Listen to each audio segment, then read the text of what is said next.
China, Great Britain, and the Jamaican team.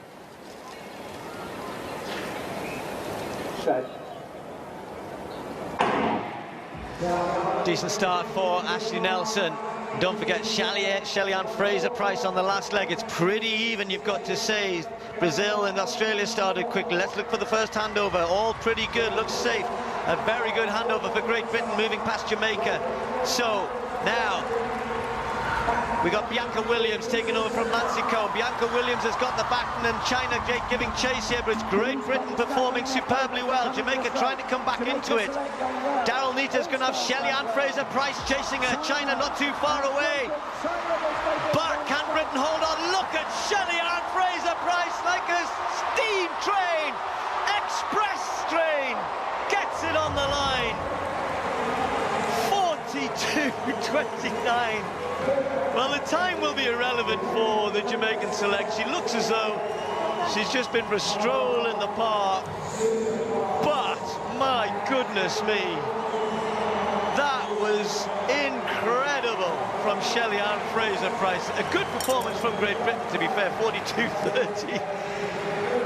Colin, I mean, we've seen things in the relays, you know, Bolt and all the rest of it, but what a final leg that was there. A bit of a smile from her, because sprinters like her don't, you know, chasing down like that isn't, you know, you don't get a chance to do that too often, do you?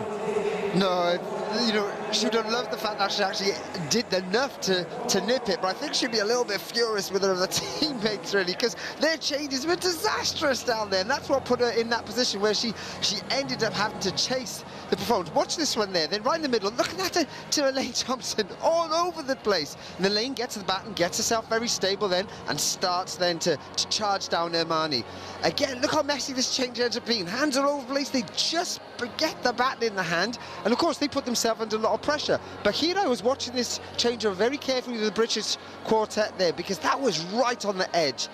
And so, edge is good enough. She gets the baton, of course, and waiting for Shelly-Ann to come steaming down, because you know what her capabilities are. And Neita would be hopefully glancing at the screen and thinking, no, I'm going to hang on. But look, Shelly-Ann just outleaned a brilliant performance. Excited for the crowd, Steve. I think technically it's impossible to have, to have one athlete on a certain level of slow motion and another one on another, because it doesn't look like Shelly-Ann Fraser-Pryce that it's going at the same speed, just eating up the ground.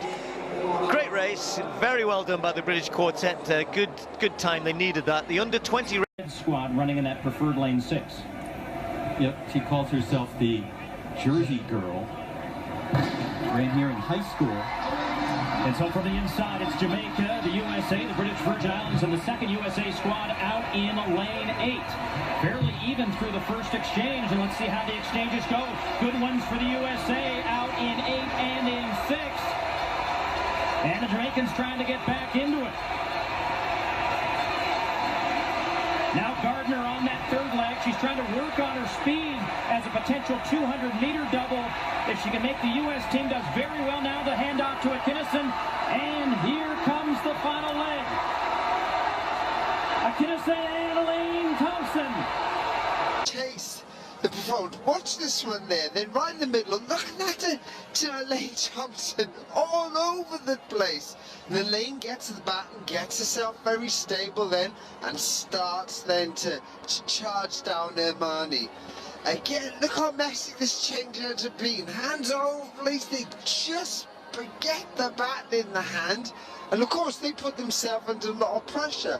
But here I was watching this changeover very carefully with the British quartet there, because that was right on the edge. And so, edge is good enough. She gets the baton, of course, and waiting for Shelly-Ann to come steaming down, because you know what her capabilities are. And Neita will be hopefully glancing at the screen and thinking, no, I'm going to hang on. But look, Shelly-Ann just outleaned a brilliant performance. Excited for the crowd, Steve.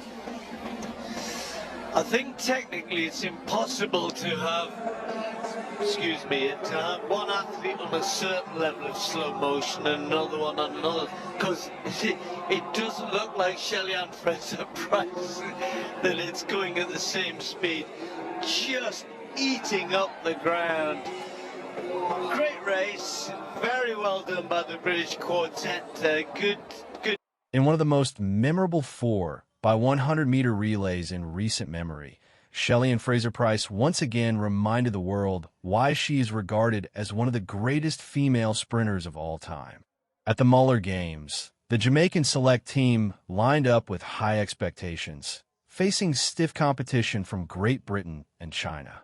As the race unfolded, the crowd was treated to a dramatic showdown that emphasized both the unpredictability and excitement of relay events.